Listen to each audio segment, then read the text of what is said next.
এদিকে সুপ্রিয় দর্শক, ডোনাল্ড ট্রাম্প যে ৮ই আগস্ট পর্যন্ত একটি সময় বেঁধে দিয়েছেন ভ্লাদিমির পুতিনকে রাশিয়া ইউক্রেন যুদ্ধবিরতি করার জন্যে, সেখানে কিন্তু কোনো রকম সুরাহা হয়নি। আবার তিনি যে বলেছেন যে যদি যুদ্ধবিরতি চুক্তি রাশিয়া না করে, তাহলে যেসব দেশ রাশিয়ার কাছ থেকে তেল ক্রয় করে তাদের উপরে তিনি অতিরিক্ত শুল্ক আরোপ করবেন। সেই ঘোষণা কিন্তু এখনো আছে।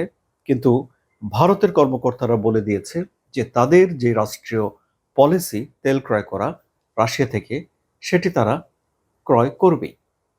এখন চীন কি তেল ক্রয় করবে কি করবে না, এ বিষয়ে কিন্তু কোনো কথা জানা যায় না।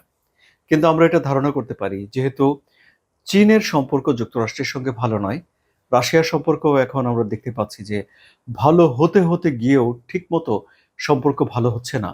সুতরাং এটি একটি ধারণা করা যায় চীনও হয়তো তেল ক্রয় করবেই।